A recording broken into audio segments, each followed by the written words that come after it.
Hello. You have discovered the new Homesteaders. If you've been watching our podcast at all, by now you will probably realize that Liam doesn't know stuff. However, as you might see in this episode, you might come to find that not knowing stuff can sometimes be a good thing. And today we're going to be extolling the virtues of zero-trust architectures. I hope you enjoy it. This is the new Homesteaders. I am joined today by the Giga Chud. Tell me, are you monitoring the situation? Course, always. That's actually a very good jump point to our today's topic. Do you know what is zero knowledge in IT? Well, you told me this morning, but from what I recall, it's where they don't know your stuff. They can't read it in plain text, etc. So they don't know the content of what you have on so-and-so platform, like, let's say, Mail. Yes, simply put, its company producing the service doesn't have access to your data. For example, OneDrive is not a zero-knowledge service because Microsoft will look at your folders, your files, and everything you have there and look through them. Okay. And there are many That problems. might come as news to a few viewers, by the way. Yeah, true. Yeah. True, yes. Microsoft is spying on everything you do. So Every you mentioned... dick pic. Yes. Yeah, literally. Yep. You mentioned Tutanota or Tutamail. That's one of email providers that does not have access physically. It cannot access your emails. And that's what's called zero knowledge. That you don't need to trust Tutamail to promise that they don't read your emails because they don't have access to it because you hold the encryption key. Let's start with an analogy. Do you know what this is? It is a wheeled vehicle with a bucket, and it's being pulled by a bull. Yes. So it's 200 years ago. When you go and sell your fish in the market, do you need to know the ins and outs of multinational companies to do it? Are you dependent on multinational companies somehow? I expect no. Yeah. But if you now call your boss at work, are you now tied to multinational companies? Yeah. List some. I don't know. The company I work for? No, not the company you work for. Because that's the analogy, the fish is going to the market selling to the customers the fish. So that's Okay. out of the picture. Yep. But you are tied to your ISP, your electricity provider, your phone provider. If you had Samsung, you need to trust Google. You need to trust Samsung. You need to just trust your ISP. And you need to trust that they don't do any funny business now. And because it's not a zero-knowledge service, your phone call, you need to trust also that they don't change any terms of service later. Are you starting to see the picture? Yeah. Am I getting And effed? Not necessarily, but the implications go so much further than you first would think. That, like Samsung, what if some Chinese company is buying Samsung and then it starts to drone strike someone for hate speech or anything like that because you are using Samsung phone and you don't think that's affecting you? You live like the world would still be that you just go with a bull to a fish market. But that world doesn't exist anymore. Now, something on the other side of the world with $100 billion company can, in a good situation, don't strike you because you went to a fish market. Yeah, pretty much that's today's topic. Okay. We want to go back to this time where you don't need to understand hundreds of multinational companies and have blind trust to them to live. That's what we're here for. New Homesteaders. Yes. Dun, dun, dun, dun, dun, dun, Yes. dun, dun. Any thoughts about my analogy? That does sound like a vibe, doesn't it? Going to the fish market with your fresh catches, selling for a few pieces of bronze or silver or whatever. Yeah. Yeah, I think everyone has that fantasy in the back of their mind. Like, if only we could go back to that peasant vibe, that medieval lifestyle. No, that's not what I meant. I meant that it like a clear analogy that... Yeah. Yeah. I was just saying, everyone wants that vibe back. But yeah, I mean, and there's a lot of other things too.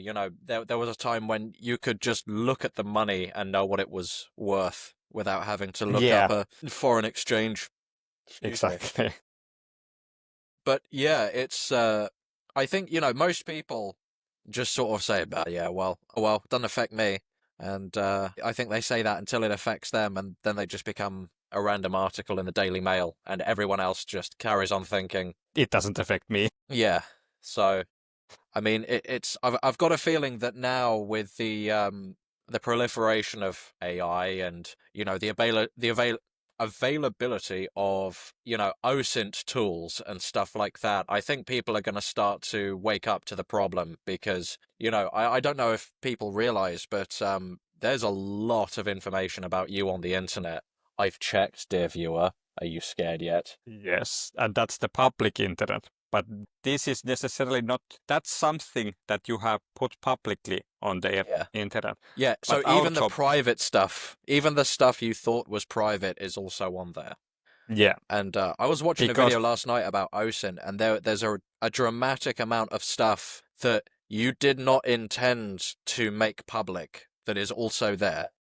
What is OSINT? OSINT, open source intelligence. I would have thought that would be a big topic for you. Yes, I know what it is, but I have not heard that acronym. Okay.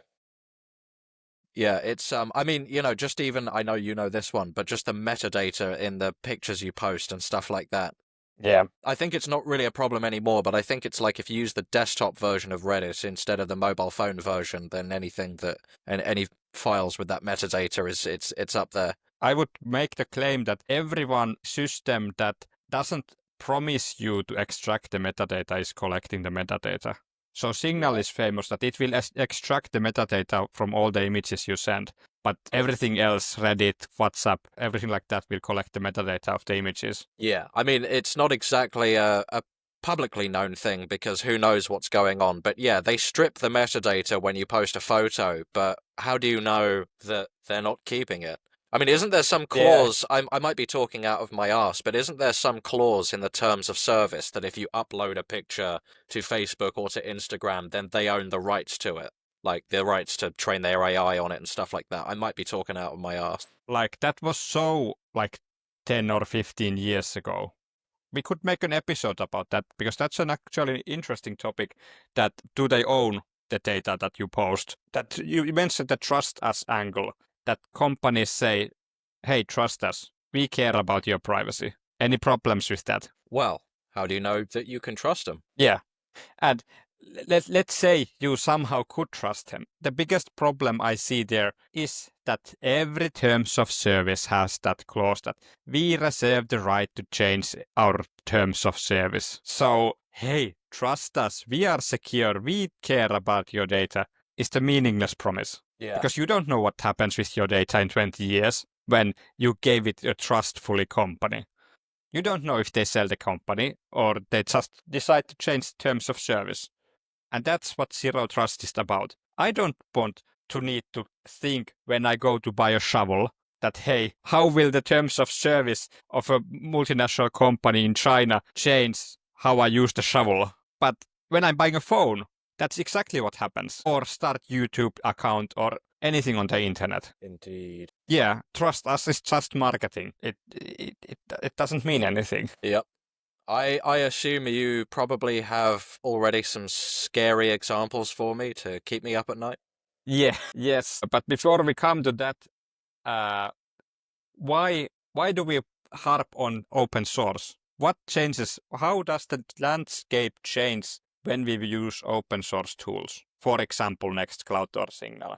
Well, that's a far-reaching question. I'll try my best to answer it. Well, firstly, it's free. No, just joking. Well, that's nice, but that's not really the main thing, is it? I mean, I suppose it kind of harkens back to zero trust in the sense that you don't have to trust them. You can just go on that repo and look at the source code if you feel so inclined and have the ability to do so. And many people do. Many vulnerabilities are spotted because somebody is just an enthusiast, and that's just not possible with proprietary software. It's security by obscurity. Yes. Yeah. But it's not security at all. Yeah, one would claim. So that's an important one. The other one, I suppose, is that, again, if you have the skills and you're so inclined, you can make it what you want it to be. you can take that open source software and change it for your own means. Yes, and pretty much it's that you don't need to take the word of open source companies. Hey, we promise that we are using end-to-end encryption. Like we mentioned was it in the news episode that there is now a lawsuit going on that claims that WhatsApp is faking the end-to-end encryption. It's just a lawsuit. There is no proof. There is no technical proof that WhatsApp is able to read your messages. But so shortly, WhatsApp is claiming to use Signal's super secure end-to-end encrypted protocol, where nobody can read the messages. Not Signal cannot read your messages, and only the participants can read the messages. And WhatsApp is claiming, hey, we are using this super secure protocol. You don't need to trust us anymore. That we cannot read your messages anymore. But there is the lawsuit going now that claims that they still can and they're faking it. And of course, for many, many years, do you still use WhatsApp? Yes, I do. Yeah. And do you use the cloud backup? I don't know. I hope I don't. Perfect example. You need to know the world politics now when chatting to your friends. But at this point of time, you didn't need to know the world politics when you chat with your friends. So the problem was, at least a couple of years back, I have not used WhatsApp in many years, that when you click the cloud backup, Facebook owns WhatsApp. But is Facebook backing up your messages, or who is? Any guesses? Google? Yes. Oh, Google, okay. Your WhatsApp messages are going unencrypted onto Google Drive. So Google, even if Pardon? it's true that Come again, Kimosabi? That even if it's true that WhatsApp is using end-to-end encryption, when you enable cloud backup, Google will read your WhatsApp messages because there's no encryption in the backup. That's all I have to say. Yeah, shit. I don't know if I think I generally, when a pop-up comes up and says, do you want to enable, I just reflexively click no anyway. So hopefully that held true when that pop-up came up for me. Yeah, but you cannot control what your friends do. God's sake, man. Wait, so they're backing up my messages without the... Yeah, exactly. Mate, getting real sick of this now. I might have to do what you did, just nuke WhatsApp and say to people, no, just hit me up on Signal or... Yeah, exactly, because you don't have any control who is backing up your data. Oh man, I just thought you were being a purist. I didn't know that one. Oh mate. Let's just small detour, because I have a vague memory that WhatsApp was clear text when it started. Mm-hmm. Was it? I will just check it. I remember when I first installed it back in, I don't know, 2013, 2014, and back then they were advertising end-to-end encryption. I don't think they'd been bought by Facebook yet.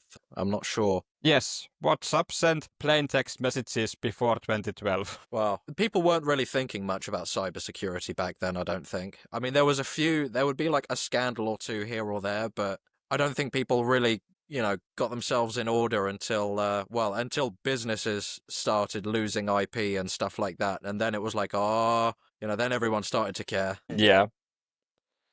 You wanted your horror stories. Wanted might be the wrong word. We already mentioned the WhatsApp class action lawsuit, but this is a class action lawsuit for Google. And take a guess what it is about. Backups? Nope. It's about Gemini. No. What have you got for me now? That Gemini has read every Google email that you have ever sent and has access to your health history and everything else. No. You didn't know this when you 20 years ago started your Google Gmail account, when Google gave it for free for you. No. What? I don't think I could have anticipated that, to be honest, that we would have this, year 3000 crazy AI that does my work for me. But, yeah. So, there you go, dear listener. When the world changes in ways that you never could have anticipated, those terms of service, I don't know, maybe read them. Or just don't use it. Use the open source. This is a perfect example of the zero trust system. There was no Google that, hey, we are integrating your emails into our AI 20 years ago. They changed the service. They changed the terms of service after you gave all the messages to them. So what if I click reject? So if I reject the terms of service, and they're not going to let me use it anymore, obviously, but would I have been in the clear? Would I have been? Because yes, I definitely didn't read the terms of service and clicked accept. You know me. Like 20 years ago, you mean? Well, I think they've probably thrown the terms of service dialogue in my face maybe like 6 or 7 times since then. But what I'm saying is that, so let's say the last time that they did the terms of service on me, and the new terms of service included, we will use your data to train our AI models, and I clicked no. Does that not then mean that, in spite of the fact that I probably no longer can access my account, does that not then mean that they can't go ahead and do it legally? Yeah, legally. Well, class action lawsuit is actually not about that. Google is claiming in their terms of service that they are not using your emails to train their AI, because we all know that then anyone could ask about Liam's email history from and on Gemini if they would train the Gemini on your messages. What, so you're saying it's possible for somebody to prompt my email history out of it? Yeah, of course. Of course it For would. God's sake. Wait, so I suppose, yeah, if I rejected the terms of service, I suppose the other guy that I was emailing, if he clicked accept... Yes, that's a very good point. Yes, but No. Google is claiming that they are not giving it to the Gemini AI, that you cannot prompt your friends' emails from the Gemini, but they clearly are reading the Gemini for your convenience. The data is going somewhere where Gemini is reading everyone's emails. Maybe for a government service, or maybe Google's internal AI or something like that. Yeah, give me the bull in the fish market, please. Yeah. Yes, exactly. Here it is again. Yeah. Small example for the listeners. How can you prevent this from happening if you now would still want to rely on, let's say, Google Drive, but you don't want to feed Gemini? Is there a way to use zero-knowledge files on Google Drive? Encrypt them? That's my best guess. Yes, like encrypt before uploading them. All right, good. So one could have known that before, but hey ho. Yeah. Yeah. One. Yeah, exactly. Yeah, I have been encrypting my files for 15 years or so. Yeah, some of us didn't have that foresight, I'm afraid. Yeah, so there's VeraCrypt. VeraCrypt is a very good open source system that is not actually designed for cloud encryption, because it will encrypt everything as a single file. And then if you change one letter of your Word document, it will change the whole 550 gigabyte file that has all your images and then send that to Google Drive. So the more modern encryption tool is Cryptomator, that will encrypt every single file individually. So then if you change one Word document, it will just send that file again to Google Drive. But then you have very close to the zero trust system. Google is storing your files, but you are the one who is owning the keys to the files. And another analogy would be a lockbox. You give Google the lockbox, hey, store this for me, but I keep the key. Yes. And Google will store it. It cannot access it. Even if the company is sold, they cannot sell your data because they don't have the key for it. And Google is doing it that way, that, hey, here is a box, put everything you want in this box, and then give the box to us, and we keep it secure. But they can, at any point, they can open the box if they want to look at it inside. Yep, cool. Well, again, might be a bit late, but I'll take a look. I might just, detach a little bit from Google Drive and just slowly, easy tiger. Do you know what is BitLocker? Yeah, I've used that at work a lot. Everyone's using that at work. You put in a little key to decrypt the hard drive when you turn it on. Yeah. What's problems with that? If you forget the key, I know that's happened to a few people. Wasn't there like a guy that had loads of cryptocurrency on his laptop, like 12 million's worth, and he was trying to guess his BitLocker key or something? Well, yes, that's exactly not what I meant. If you forget your work BitLocker key, can the IT department open the laptop? I don't know. Oh, you don't know? Like, I would say 100% they can. Hey, I got zero knowledge, bro. because BitLocker works that way, that IT departments also have a way to encrypt it. But that's not what I'm after. What I'm after is that BitLocker is a closed source encrypting tool. Oh, yeah. So old it's chestnut. again the trust us trust us again claim that Microsoft is claiming that they don't have ways to open it, but you don't know if they have a backdoor. But on VeraCrypt and on Cryptomator and on Signal, you don't need to trust the company's claims about their that they don't have backdoors. And now we know, because Microsoft changed the terms of service, when you log in to your Windows 11, like you cannot use Windows 11 anymore without an account. Oh yeah, BitLocker- I've done that recently. Windows, not a Windows 11 install, but when I got that new laptop, I think I told you about it. That silent skip button is gone now. Yep. Like I had to sign in, only to then just nuke it and put Linux on it. No, you just boot directly from your Ventoid.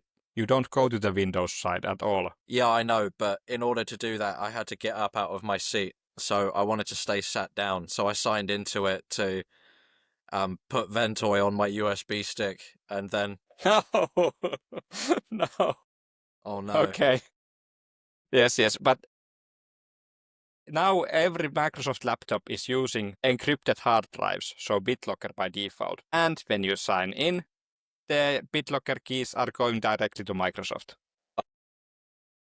Really? Yes. The Microsoft accounts are storing your BitLocker encryption keys.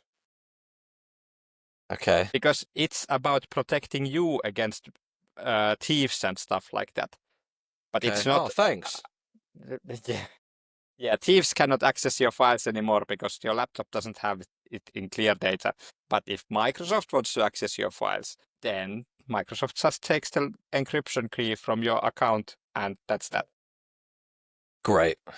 10 out of 10. Yeah. I've got a feeling use you've got VeraCrypt. Yeah. VeraCrypt. Yeah, VeraCrypt can do full disk encryption on Windows. At least it could. Yeah, VeraCrypt. At least it could 20 years ago when I used it. This kind of tool. All right. Yep. Good to know. But you can use it you can create encrypted folders on Linux or on Mac OS or Windows or USB key or anything. Pretty much anything you want. What about cars? Let's go back to the analogy. You had your car was 28 or something. I had a car that's 28. What do you mean? No, you mentioned in last episode that your car is quite old. From 2012, yeah. 2012, okay. I don't know how much buying is on 2012 cars, but not much. Let's say 2000. Have you read your terms of service? Well, I bought it used. There aren't any. There's not even a computer screen in it. Okay. Well, there's Bluetooth, and that's probably the most advanced thing it has. Okay, oh, so wait. that's that. There's a push-to-speak thing in it, and I think it's meant to call people. Oh, I would guess it's when you connect your Bluetooth phone to like phone with Bluetooth, then the car will like be speakers. Okay, yeah. I would guess it's that one. It's a simple car, so I would be surprised. Yeah. You don't need to understand the ins and outs of the world politics of the car manufacturer. Let's say it's Toyota. I don't know. You don't need to know what Toyota is doing now when you are driving a 14-year-old car. Take a guess what is mandatory next year in new cars. In new cars.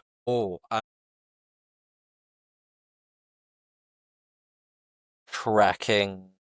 Location. No, that has been like 2018 or something like that.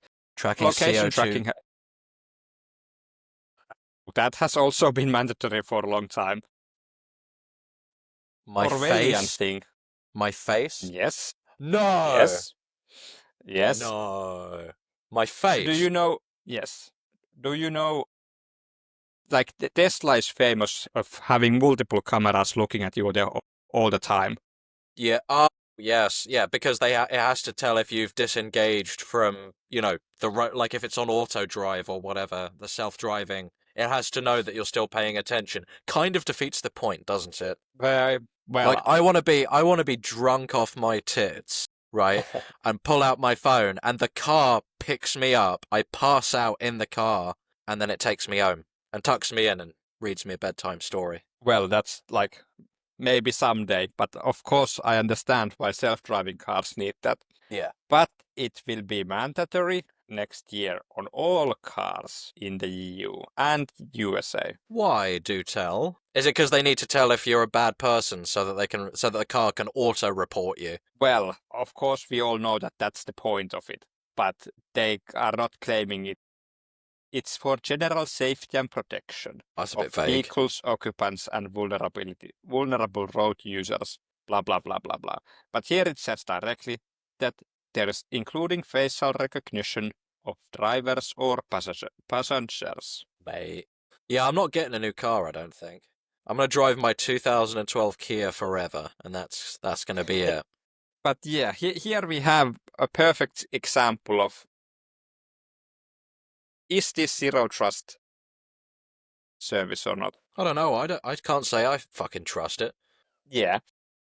And if you would want to opt out, Stick a bit of tape on the camera. and then the car won't start or something like that, Hack it. then you would go to jail. Like that's fundamentally What, for my the own problem. car? Yeah, of course, because if the law mandates that there needs Yeah. to be facial recognition, then you are not allowed to hack it. But And I that's want the to own my fundament- hardware. Yeah, exactly. Like, that's the fundamental problem that we are now in, that I can change the operating system of my laptop, I can change the operating system of my phone, but now the law is demanding features in my car, and legally, I cannot go to a zero-knowledge solution when I'm going to the fish market. That's over now. Oh, you know And what we then- need?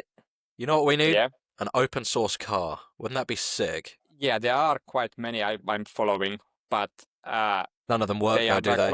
well, they work, but they are not road legal. Yeah. Definitely not after this one.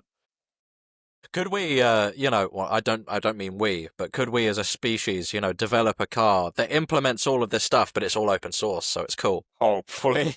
Yeah. Be long though, That- wouldn't that it? would- That's a lot of man hours. Yeah. That like EU is claiming that this is not used for spying and you are not allowed to record it and this is GDPR compliant and blah blah blah blah blah. But it's again the trust us Yeah. mentality. Then in 20 years they can change it that we are feeding it all to Gemini. Gemini when you are sitting in your car. Yep.